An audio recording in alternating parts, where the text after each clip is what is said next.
Bueno, buenos días a todos. Me da mucho gusto saludarlos. Gracias por acompañarnos en este webinar que estamos organizando Comad y Comad Latam. Comad dentro de su 60 aniversario, sus 60 años de haber sido creado, y Comad Latam, que es nuestra empresa consultora, que pronto ya sabrán un poquito más de ella. Pero el día de hoy vamos a platicar de un tema que a veces nos resulta un poco desconocido, increíblemente, pero lo más importante es que este desconocimiento a veces nos lleva a que cuestionemos si los contratos FIDIC realmente funcionan. Vemos que FIDIC, a pesar de que tengan una situación de, pues, de prestigio, de reconocimiento, eventualmente muchos de estos proyectos no tienen el fin y el éxito que se espera. Perdón, dentro de la manita, ¿me podrían confirmar si están viendo la pantalla también, por favor? La presentación. Gracias. Muchísimas gracias. Les agradezco mucho. Bueno, entonces me presento para todos aquellos que no tengan el gusto de conocer. Mi nombre es Roberto Hernández García, soy asesor y abogado internacional de construcción. Estoy certificado por FIDI como entrenador, Procurement Specialist y adjudicador, que son Dispute Board. Y recientemente publiqué el libro Contratos Modelo FIDIC, 10 temas para conocerlos y aplicarlos. Entonces, nos da muchísimo gusto poder contar con todos ustedes y vamos a empezar.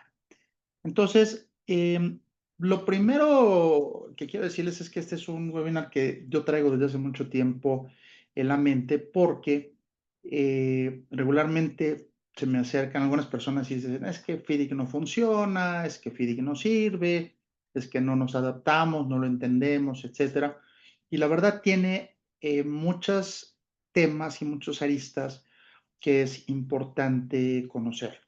Lo primero es que los contratos FIDIC en sí mismos están diseñados para lograr altos estándares de contratación y éxito de los proyectos. Y esto deviene precisamente del por qué FIDIC está desarrollando este tipo de contratos y lo sigue desarrollando. Lo que busca FIDIC es precisamente el mantener relaciones equilibradas, textos objetivos y que eventualmente las partes se sientan cómodas. Algo que siempre digo es que FIDIC es la Federación Internacional de Ingenieros Consultores, es decir, no son los constructores. Y esto quiere decir que esta es una organización que no piensa en función del interés del contratista únicamente. No se malinterprete que no piensa en el contratista, sino que no solamente piensa en el contratista, sino en el contratante. Pero la figura que está en medio, que es el ingeniero FIDIC, del cual tuvimos el webinar hace un tiempo, en el sentido de que la supervisión regularmente conocida en Latinoamérica como supervisión, pues es distinta al ingeniero FIDIC. Entonces, lo que siempre es un poco, pues nos queda la duda es, bueno, ¿por qué si es el mejor contrato del mundo y todo el mundo lo promueve? ¿Por qué tiene a veces tantas fallas y por qué a veces no tiene los resultados que esperamos? Lo cierto es que en gran parte, no todo, porque vamos a ver otras cosas después, gran parte del destino de los contratos FIDIC está en las condiciones particulares que se preparan y eventualmente pactan por las partes. Y después ya es demasiado tarde, porque una vez que ya se han establecido los requerimientos de un contrato FIDIC, para bien o para mal, quedan para siempre, para siempre. Y esto lo pueden ver ustedes desde la administración, la prevención, solución de controversias con los dispute boards, hasta los arbitrajes que se pueden llevar a cabo, en los cuales las partes de las posiciones, pues se remiten a las condiciones particulares como algo que se pactó y que por lo tanto definió el destino del contrato FIDIC. Eh, ¿cuál es ¿Cuáles son las características diferentes a las que estamos acostumbrados? Y esto es un tema importante. Los contratos FIDIC son modelos contractuales que son diferentes a los que se emplean en muchas jurisdicciones latinoamericanas.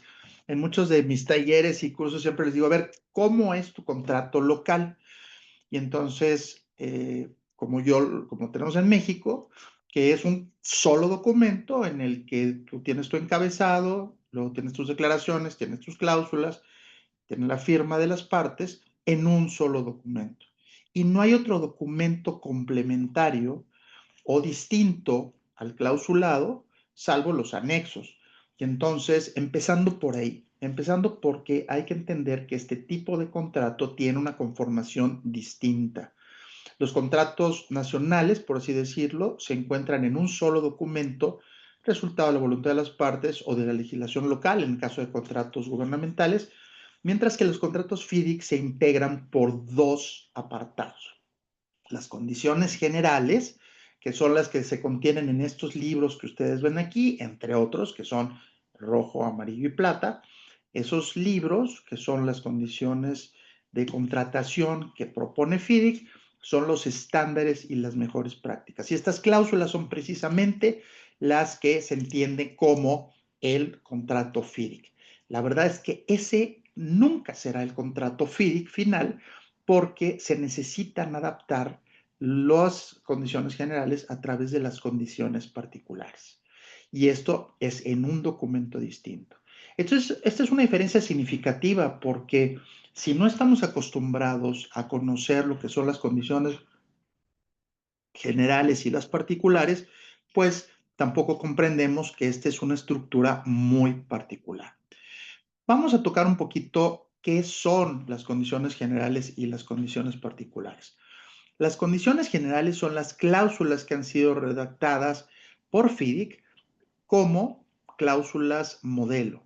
Es decir, que en el sistema de FIDIC se entiende que son objetivas, neutrales desde el punto de vista de las partes, que tienen dentro del esquema y el ecosistema de FIDIC pues una razón de ser.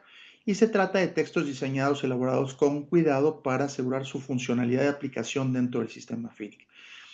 Las condiciones generales, en teoría, requieren solamente pocos ajustes para adaptarse a las particularidades del proyecto en concreto. ¿Cómo? Pues a través de las condiciones particulares, que son también llamadas condiciones especiales, la parte A y la parte B. Estas son cláusulas elaboradas por el contratante cuando redacta, vamos a acordarnos de la figura del redactor, o por las partes cuando se realiza en una negociación. Estas cláusulas tienen la función de modificar, aclarar, reemplazar o eliminar las condiciones generales para hacerlas operativas al caso concreto. Entonces, es como si, digamos, de un traje que ustedes van y lo ven en una tienda departamental y ese traje se los van a ajustar a su medida. Entonces, si queda muy grande o muy chico, definitivamente no les va a funcionar. Las condiciones particulares son ese ajuste a la medida. Pero no quiere decir, y esto lo vamos a ver, que el traje a la medida se convierta en un vestido, ¿no? Entonces, esto es, digamos, el ejemplo práctico.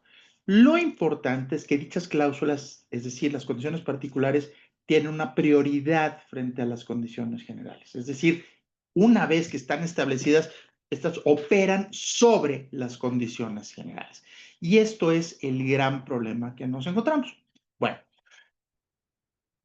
dado el problema que ha existido con el mal uso de las condiciones particulares, FIDIC publicó en 2021 hizo una publicación que se llama Los Principios de Oro de FIDIC. Que por cierto, si ustedes entran al internet y ven Golden Principles, ustedes lo pueden bajar. Lamentablemente no está en español todavía. Ese es uno de los retos que se tienen en los próximos años por FIDIC, de que todos sus documentos estén en español. Pero mientras tanto, les puedo decir que lo pueden bajar en forma gratuita y es muy ilustrativo. Entonces, esta publicación dice 5 principios generales, que no son los principios de los que yo les voy a hablar, por cierto. Estos son 5 requisitos que dice FIDIC, oye, tómalos en cuenta siempre que elabore las condiciones particulares. Por cierto, si ustedes tienen su libro rojo, amarillo o plata original impreso, ustedes van a ver que hay una sección que se llama Instrucciones para la preparación de condiciones particulares. Y esas instrucciones, lo primero que dicen es referirse a los principios de oro de FIDIC, que dicen tengan en cuenta para la preparación de las condiciones particulares, las condiciones especiales, esto, porque son de suma importancia para entender lo que el redactor requiere. Y estos principios de oro, llegar al extremo de decir que las modificaciones son unas modificaciones en unas condiciones particulares pueden ser tan graves y desapegadas al contrato FIDIC original y su espíritu, que el contrato final puede ya no ser considerado como un contrato FIDIC. Una cosa que, claro que yo lo entiendo como sumamente ilustrativo, pero pues no es que deje de ser un contrato FIDIC, simplemente no cumple con el espíritu FIDIC. ¿Cuáles son los principios de oro de FIDIC que quiero repasar? Porque son la antesala de nuestras 5 propuestas para enfrentar estos errores que se tienen. Una es, el principio es que los derechos, deberes, derechos, obligaciones, roles y responsabilidades de todos los participantes del contrato. ¿Cuáles son los participantes? El contratante, el contratista, el ingeniero y el disputed, el DAP. Esos son los 4 participantes. 2 son partes contratantes, 2 son participantes que no son partes contratantes. Entonces, por eso se habla de todos participantes y no las partes. Estos deberes, derechos y obligaciones deben ser explícitos en las condiciones generales, es decir, los que son ya definidos en las condiciones generales. ¿Cuál es el segundo? El segundo principio de oro. Las condiciones particulares deben de redactarse en forma clara e inequívoca. Qué sencillo, ¿verdad? Sí, pues este es uno de los gravísimos temas que llevan a problemas con las condiciones particulares y lo vamos a ver. Tercero, las condiciones particulares no deben cambiar el equilibrio de asignación de riesgo o recompensa previsto en las condiciones generales para los participantes del proyecto. Es decir, FIDIC precisamente busca que haya un equilibrio de intereses y que esta asignación, que precisamente son las mejores prácticas, pues no se vea afectado. Este está muy vinculado, y así lo dicen los principios de oro, con el primero. Cuarto es todos los periodos de tiempo especificados en el contrato para que los participantes del contrato cumplan sus obligaciones deben de tener una duración razonable. FIDIC, y ayer lo platicaba con una persona relacionada con los términos del contrato FIDIC, es muy de proceso. De hecho, las cláusulas se pueden convertir en gráficas de proceso. Y por lo tanto, esta persona, este ingeniero me decía, yo quiero entender qué eventos se dan, cómo y cuándo. Estos son los periodos de tiempo. Y si estos periodos de tiempo que establece FIDIC se modifican en forma sustancial, pueden precisamente impedir que el contrato sea efectivo y que cumpla con las finalidades que se esperan del mismo contrato FIDIC. Y la quinta es que a menos de que exista un conflicto con la ley aplicable, todas las desavenencias formales deben remitirse a un DAF, a un DAAB, de los que luego podemos platicar en otro webinar. Puse aquí 5 láminas de 5 ejemplos de violación a los Golden Principles. Cuando ven GP1, GP2, GP3 es Golden Principle 1, Golden Principle 2 y así sucesivamente. ¿Cómo se viola el Golden Principle 1 como ejemplo? Dice, y esto es una transcripción nuevamente de los Golden Principles, dice cuando en un libro rojo o amarillo el ingeniero debe obtener la aprobación del contratista de tomar cualquier determinación del reclamo de un contratista o conceder cualquier prórroga. Porque el ingeniero, tal como lo define el contrato FIDIC, debe determinar de manera justa los derechos del contratista de acuerdo con las condiciones del contrato. Y esto no debe estar sujeto a la influencia o control del contratante. Fíjense, este es un tema muy relevante. Entonces, si nuestras condiciones particulares no contemplan ni respetan la figura del ingeniero, entre otras cosas, entonces este rompe los roles y responsabilidades y entonces puede que el sistema contrato FIDIC ya no cumpla con su propósito. Segundo, muy importante, las condiciones particulares deben redactarse de forma clara e inequívoca. Un ejemplo de la violación a este principio es que las instrucciones sobre cómo se relacionan las cláusulas de condiciones particulares con las condiciones generales no sean precisas. Es decir, no se dice si se modifican, si se adicionan, si se reemplazan. Entonces quedan muchísimos, muchísimos huecos. Yo platico mucho en mis talleres sobre un caso que tuve como DAO en el cual unas condiciones particulares se elaboraron mal y entonces el contratante decía que se aplicaban unas multas y el contratista se tomaba la postura de que como no estaban referidas a una subcláusula específica, entonces era como una estipulación aislada. Fíjense qué extremos tan absurdos se puede llegar a tener en este tipo de cosas, ¿no? Y por supuesto que generan controversias. La 3, las condiciones particulares no deben cambiar el equilibrio de asignación de riesgo-recompensa previsto en las condiciones generales. Entonces, ejemplo de violación al GP3 es exigir al contratista que diseñe la mayoría de las obras bajo un contrato de libro rojo o libro rosa, es decir, cuando el contratante le proporciona el diseño al contratista, no puede ser que le pida que haga el diseño al contratista.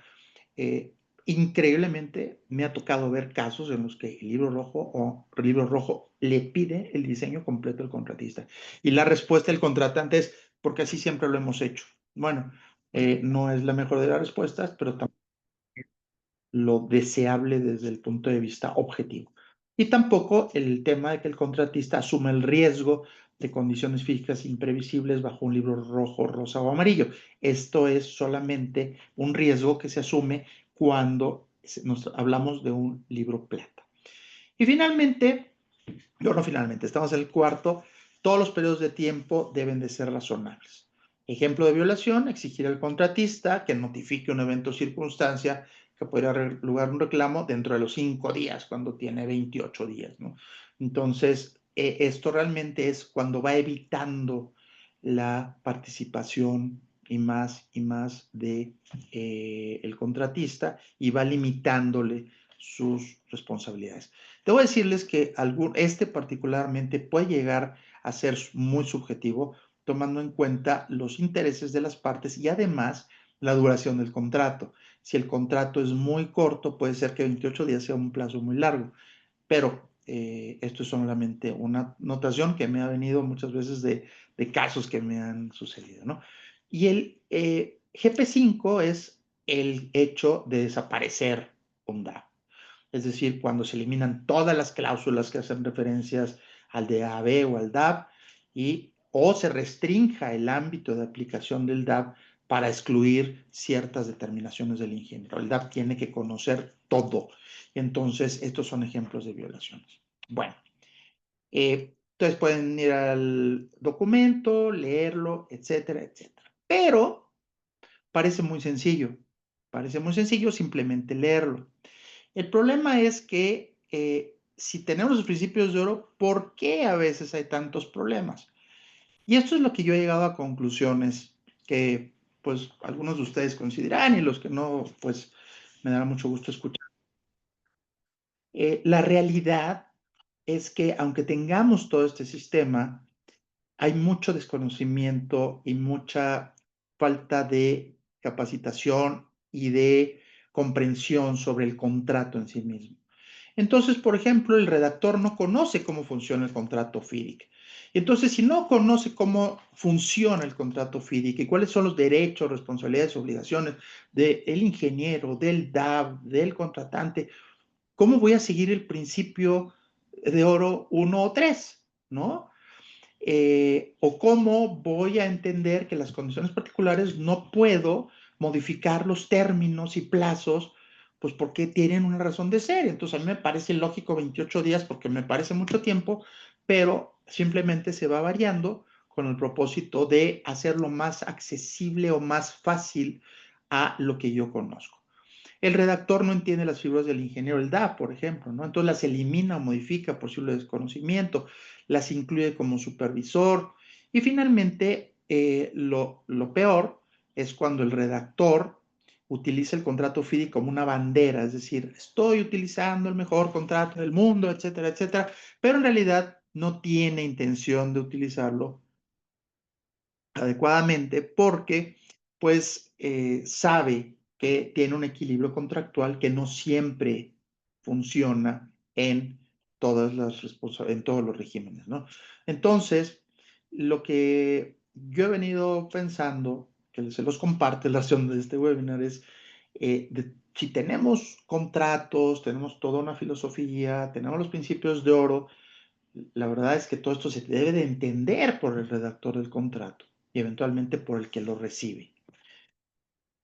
¿Cuáles son algunos efectos de estas conductas? Bueno, pues entonces cuando el redactor pues no respeta las responsabilidades, cuando es una redacción imprecisa, cuando establece términos inadecuados, pues lo que hace es distorsionar el sistema contractual de FIDIC, hacer textos que no guardan coherencia con las condiciones generales. Por ejemplo, tema de definiciones, temas de completamiento de cláusulas, generan muchas confusiones.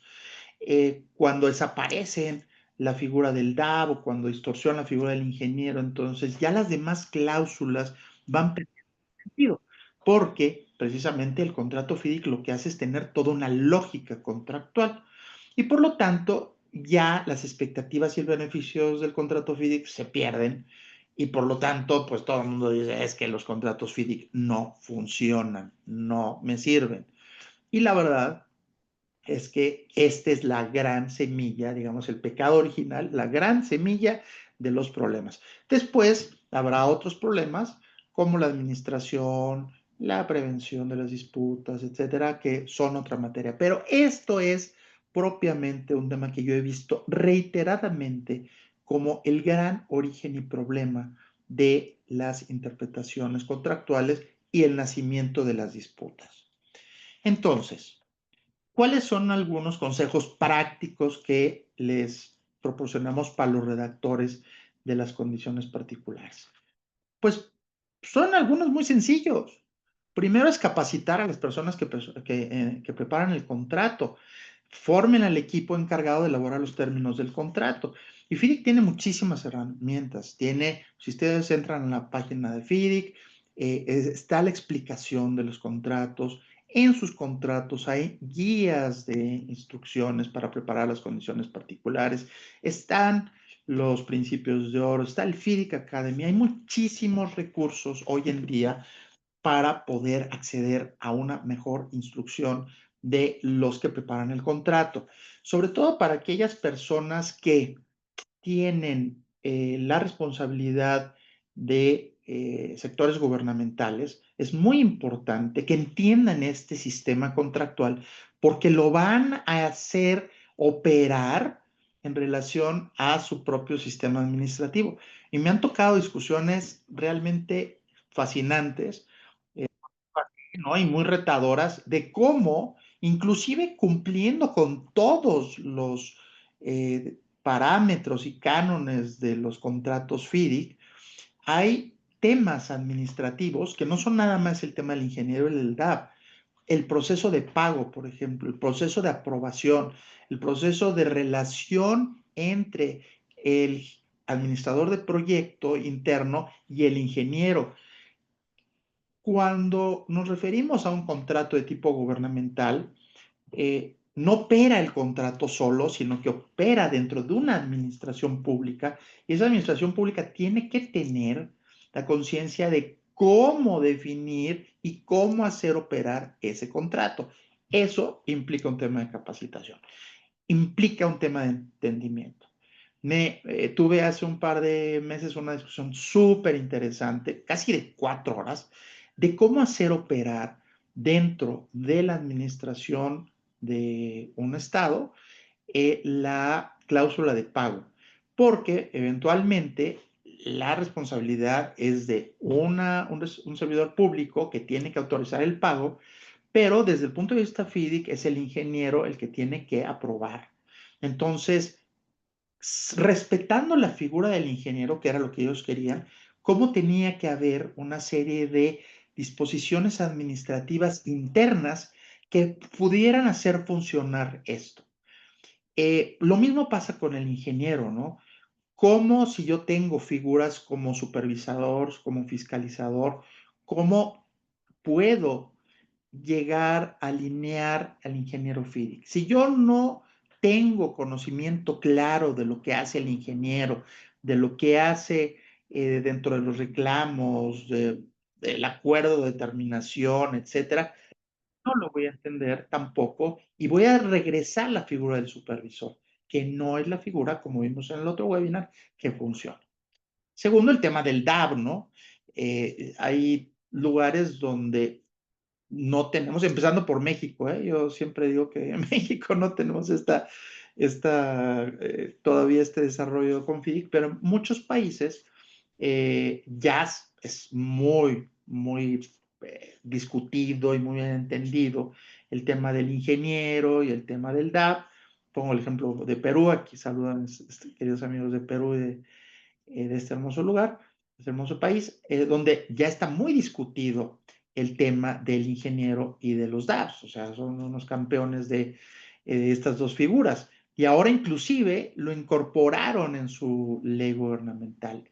Eh, Tuve recientemente un panel, cuando hice la presentación de mi libro ahí en Perú, muy interesante de cómo se adaptaba o cómo se podría adaptar el contrato FIDIC y la legislación peruana, cosa que hicieron unos colegas queridísimos y profesionalísimos en Perú, y yo ahí fue donde me di cuenta, ¿no? De que muchas de estas cosas hay que pensarlas muy bien para que operen adecuadamente. Entonces, tenemos que capacitar muy bien a los equipos encargados de elaborar los términos del contrato. Segunda, pues entender las obligaciones, derechos y responsabilidades de los participantes. Y esto está muy relacionado con el tipo de contrato que voy a escoger. Si es un libro rojo, si es un libro amarillo, libro plata, yo tengo diferentes responsabilidades para cada una de las partes.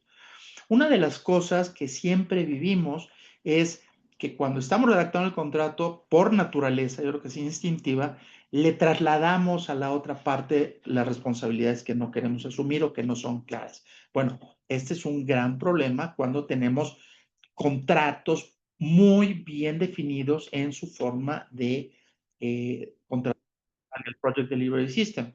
En algún taller que di, me encantó un señor porque me dijo, mira Roberto, para mí es muy claro, la persona que respeta la naturaleza y funciones del libro rojo y el libro amarillo, esa persona es la que hará bien su trabajo. O sea, me quedé así, qué sencillo, ¿no? Pero al mismo tiempo implica que tienes que entender lo que es el libro rojo y lo que es el libro amarillo o es el libro plata. Y ya esto está muy relacionado con lo que hablábamos. Pero si las personas que preparan y redactan esto no tienen este conocimiento, este bagaje, entonces va a ser difícil pues que preparen bien las condiciones particulares. Tercero, usen a su mejor redactor. Así como cuando decimos que todos sabemos negociar y que todos sabemos enfrentarnos a otra parte, cosa que no es cierto, pues si no, Harvard no tendría tantos cursos de negociación, no todos sabemos redactar, y me ha tocado ver casos, literalmente, se los prometo, en arbitraje por comas o por puntos, o porque están separados textos uno u otro, o porque no dice se añade, o porque no puso los tres puntos. Y entonces todo esto se cuestiona cuando hay una disputa. Entonces tengan en cuenta que aspectos como la gramática, la sintaxis, hasta la ortografía y la definición en mayúsculas son esenciales para la redacción exitosa en esas condiciones particulares. Por ello, tienen que escoger una persona muy capacitada para ello. No es el abogado junior o el ingeniero junior, ay, ponte a hacer esto, porque eventualmente eso tendrá efectos terribles en el futuro, ¿no? Cuarto es, integren a su equipo de especialistas. A veces por un tema de costos o un tema de alguna otra naturaleza, pues se utiliza una sola persona y ahí va cachando en su leal saber entender, como decimos los abogados, qué tiene que poner. Son temas muy delicados. Consideremos que son contratos que tienen proyectos muy complejos. Entonces, la importancia, claro, está en el proyecto, pero la base del cumplimiento de derechos y obligaciones estará en el contrato que requiere claridad en aspectos administrativos como los que dijimos. Por ejemplo, el tema de pago. Eh, una vez me dijeron, es que odio FIDIC porque me obliga a pagar dentro de un término que nunca puedo. Bueno, ¿por qué no cambias y explicas que porque tienes 56 trámites, eso es una exageración, no puedes pagar después de 56 días? Pero entonces, acláralo con los licitantes. Es muchísimo mejor que le digas a un licitante, no te voy a pagar dentro del plazo que establece FIDIC porque me es imposible, pero para el licitante ya tendrá claridad. Pero si al contrario lo hacemos y no pensamos en que ese licitante requiere claridad y que ese licitante va a pensar que el pago va a ser un tiempo determinado, entonces, pues no se puede considerar que estamos cumpliendo con ello. Lo mismo temas legales, lo mismo temas de gestión y por supuesto de la propia contratación. Entonces, también el contrato, más allá de las condiciones generales y las condiciones particulares, se compone por otros anexos, por otros documentos que son los documentos contractuales. Entonces, es importante con el redactor, con la capacitación y la persona que integre o las personas que integren estas especialidades, que puedan garantizar la precisión y éxito del documento, por así decirlo, ¿no? Cuando lo escribí, fui consciente de que era un poco ambicioso el tema de éxito del proyecto, pero bueno, quise decirlo como el proyecto, el documento que realmente cumpla con la claridad. Y la otra, miren, yo que más que nunca hoy tenemos muchísimos contratos FIDIC en la región, muchísimos. Y hay contratos que se están licitando, hay contratos que ya están en proceso de contratación, hay contratos que están en dispute boards, hay contratos que ya están en arbitrajes. Hablen con sus pares y pregúnteles qué cosas han estado sucediendo. Oye, si yo incluyo esto, si incluyo el otro, ¿qué pasa? Cada vez hay más academia, cada vez hay más documentos. No solamente es llenar un contrato, vean las experiencias y aprendan de las experiencias. Por ejemplo, los ministerios de transportes, de obras que existen en la región, pueden llegar a compartirse muchas de estas situaciones. Tienen ejemplos similares de proyectos, de contrataciones, de necesidades. Pueden hablar con sus pares, pueden hablar con sus consultores, pueden hablar con las partes, pueden hablar con los dispute boards. Hay muchísimo más que lo que había antes. Les platicaba hace, no sé, creo que hace una semana, que el primer contrato FIDIC en el que yo estuve hace muchos años, 15, 20 años en El Salvador, no fue en Honduras, que yo fui como dispute board. Les digo que era curioso porque yo llevaba mi librito de Winowen como dispute board, pero en la mesa del contratante, el contratista, tenían sus libros de FIDIC, ¿no? Entonces, literalmente, cuando tenemos una duda, pues íbamos a nuestro librito y lo veíamos, porque no había experiencia de nadie. Hoy en día tenemos muchísima experiencia de viva voz y pues por supuesto apóyense en casos reales para evaluar lo que le ocurrió a otra persona.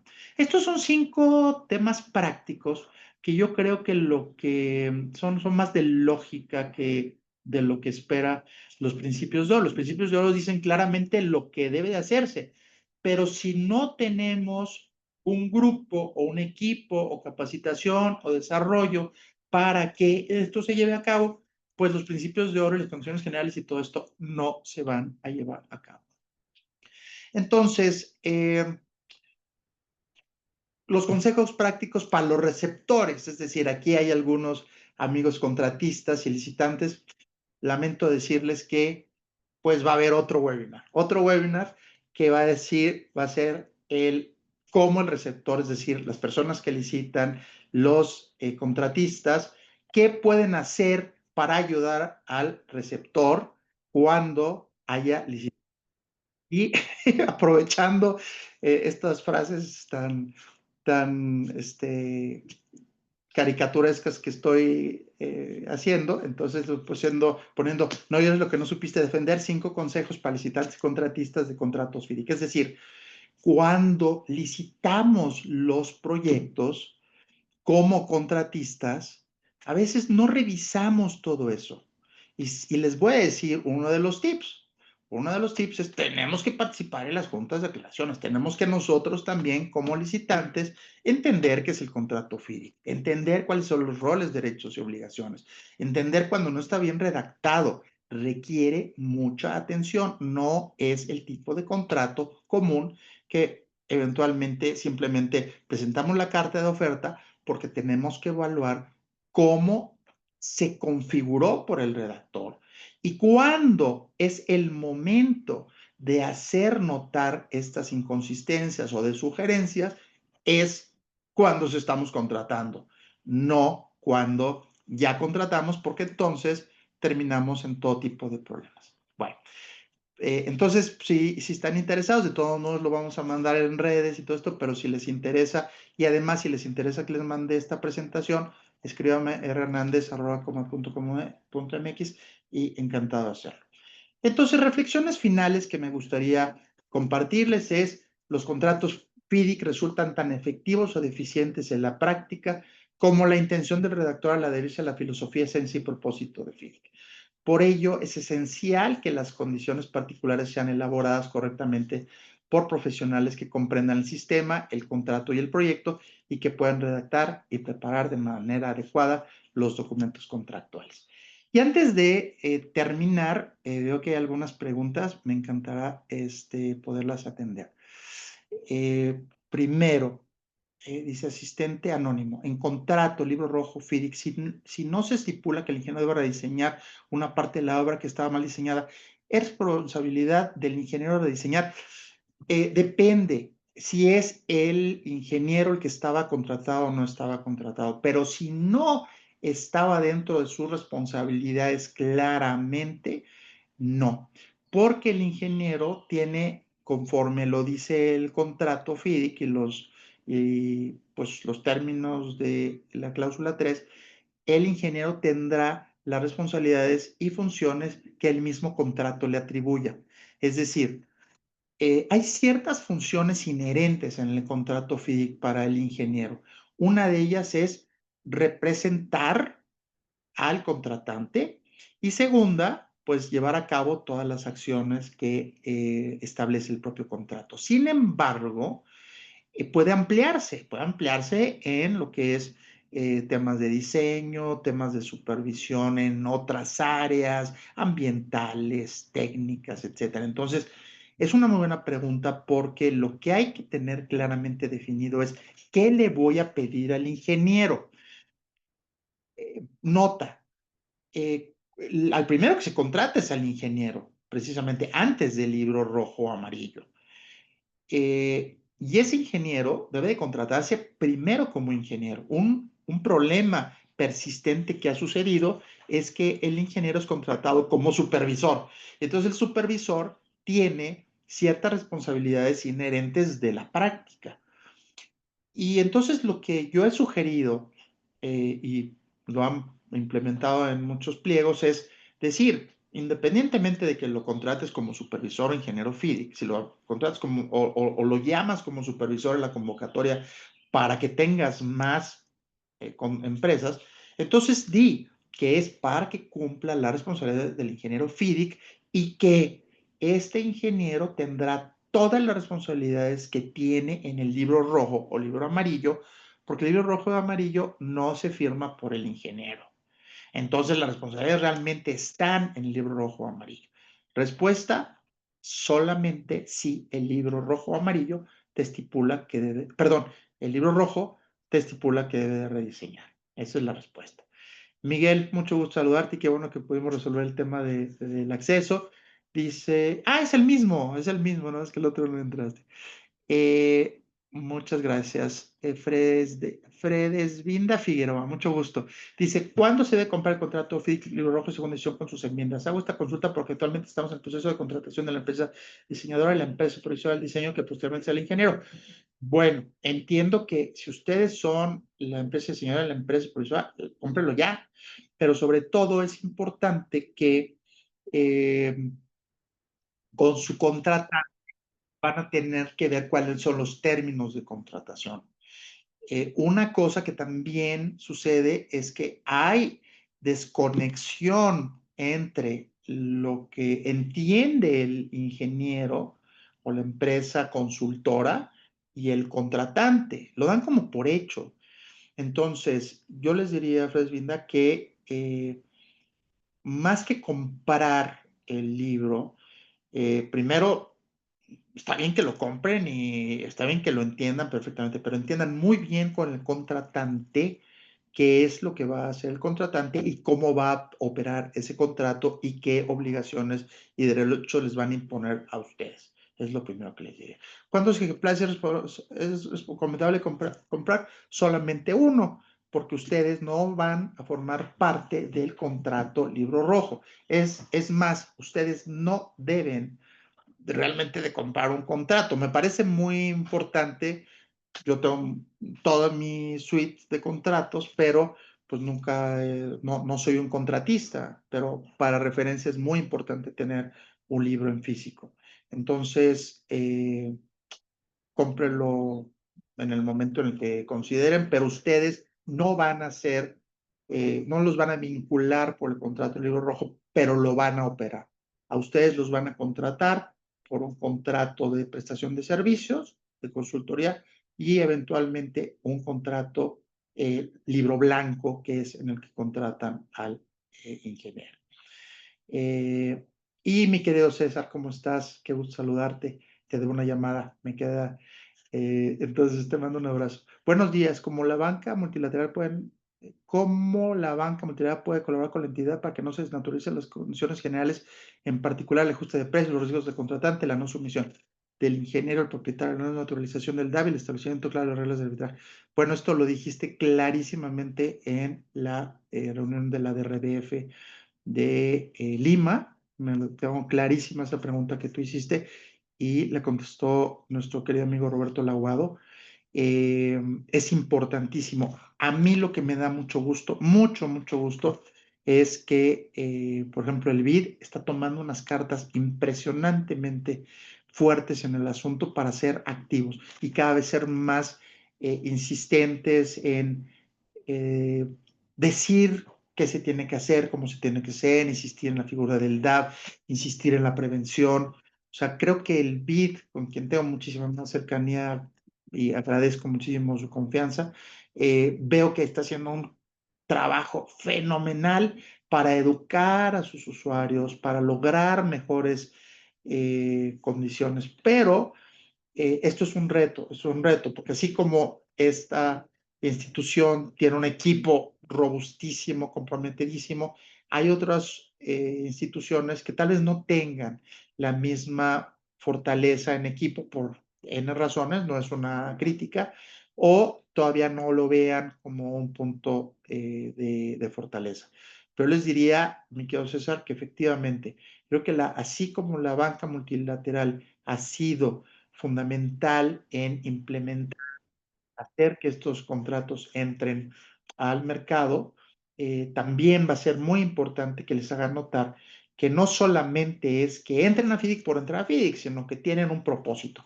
Y este propósito ellos lo pueden arreglar. Marisol Ellis, buen día Roberto. ¿Qué tanto se alejan los formatos de contrato de la banca multilateral, texto de los contratos FIDIC? Yo creo que no. Bueno, la banca multilateral tiene sus formatos propios de obras que entiendo que son como si fueran obras menores, y para las obras mayores, en el caso del BID, de quien les puedo hablar, han optado a través de un acuerdo a usar FIDIC. ¿Qué tanto se alejan los formatos? Pues no se alejan en absoluto en obras mayores porque son contratos tipo FIDIC. Lo que les va a suceder es que también, y esto es algo muy loable y apropiado, eh, la banca multilateral deja que los usuarios preparen sus condiciones particulares y tiene que respetarla como estados soberanos. Y yo creo que de lo que entiendo de muchos de los colegas del BID, que son grandes profesionales, y lo digo en serio, me impresionan, es que lo que hacen es, cuando hay cambios literalmente groseros y burdos, entonces ya emite las no objeciones. Pero en términos generales tienen un rango de flexibilidad muy importante y entonces tienen que manejar un balance entre dejar a el soberano, al Estado soberano, tomar sus decisiones y cumplir o hacer que se cumpla la filosofía de los contratos FLIC. Yo lo he visto cerca de ellos, es un esfuerzo bien complicado, pero creo que se está haciendo como nunca. Les insisto, yo creo que de lo que yo empecé a ver hace muchos años a lo que pasa hoy es increíble el gran avance que existe en los contratos FIDIC. Me da un poco de miedo que habiendo tantas cosas y habiendo tantos proyectos y habiendo tantas mentes y poca información en muchos temas, el contrato FIDIC caiga en descrédito por la mala utilización de las condiciones particulares. Eso se los digo. Entonces yo creo que es muy importante que hagamos este esfuerzo. Eh, Miriam Toriz, mucho gusto, Miriam. Considerando las costumbres del país, podemos crear un contrato FIDIC que además del ingeniero incluya supervisión. Bueno, esa es una estupenda pregunta y que he trabajado mucho con varios usuarios, inclusive de la banca. Eh, lo siguiente, el ingeniero FIDIC es propiamente el supervisor y debe de hacer funciones de supervisión. Entonces, no quiere decir que la función de supervisión no la pueda hacer el ingeniero. De hecho, el ingeniero lleva a cabo funciones de supervisión. Lo que no está bien es, además del ingeniero, incluir un supervisor. En algunos países, por ejemplo, en Ecuador y en Bolivia, si están aquí alguien, por favor, y estoy diciendo una barbaridad, corríjanme, pero es lo que he vivido en estos dos países, tienen además un tercero, que es el fiscalizador. Entonces, el hacer, coordinar el ingeniero, el supervisor y el fiscalizador es complejo. Yo les diría, la parte importante es la siguiente, desde el punto de vista FIDIC, que haya una sola voz, y esa sola voz es el ingeniero. ¿Por qué? Porque el ingeniero es la persona que debe de dar las instrucciones, es la persona que representa al contratante.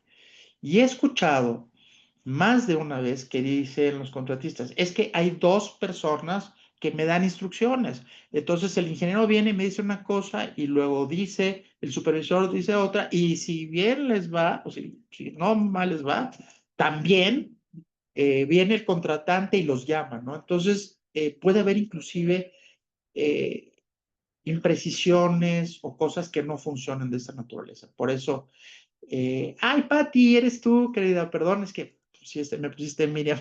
Qué gusto saludarte, amiga. Entonces, creo que este es el tema. Cuando existe esta supervisión, tenemos que tener muy claro que no debe de coexistir formalmente en el contrato FIC. Eh, pues bueno, creo que es. Muchas gracias, estimado Raúl. Un abrazo. Entonces, ¿se recomienda que el ingeniero sea una firma con las funciones de selección y supervisión? Sí, definitivamente sí. Definitivamente es importante que tenga unas funciones de supervisión. Karen de Marroquín, si me hacen el favor, creo que si me pueden poner por las preguntas y respuestas, mientras, pues los invitamos a que visiten nuestra página de Comad, www.comad.mx. Ahí en videos y en webinars tenemos bastante información relacionada con contratos FIDIC. Lo que necesiten, por favor. Segunda, estamos abriendo nuestra firma consultora en Panamá, que precisamente no es de temas legales, no es de temas técnicos, es de tema de gestión sobre contratos FIDIC, y pronto les daremos una noticia muy padre sobre el mismo. Y los invitamos a nuestras redes, ¿no? A LinkedIn, a Twitter. Aquí, si me haces favor, mi querida Liz, muchas gracias por estar con nosotros. El Twitter es Comad, bueno, X ahora, y pues siempre estamos aquí dando información que nos parece importante para que FIDIC y nuestros contratos y nuestros proyectos se cumplan con bien, porque, como siempre decimos, lo importante no es tanto el hecho de que se tenga un buen contrato, sino que logremos un proyecto apropiado y que logremos estos beneficios que los proyectos nos dan. Entonces, muchísimas gracias. Son 9:49, cumplimos con la hora. Les agradezco, Karen de Marroquín. Al contrario, gracias a ustedes por participar y por supuesto la presentación. Si gustan, yo les envié ayer un correo de recordatorio, pero si para los que tengan y quieran la presentación, con todo gusto se las envío dentro del mismo correo. Que tengan muy buen día, gracias por participar y para la próxima, para los licitantes y contratistas, tenemos este webinar sobre qué hacer cuando tenemos estos temas. María Solórzano y Jerez Viena, gracias desde Honduras. Abrazo a todos, que tengan muy bonito día. Hasta luego.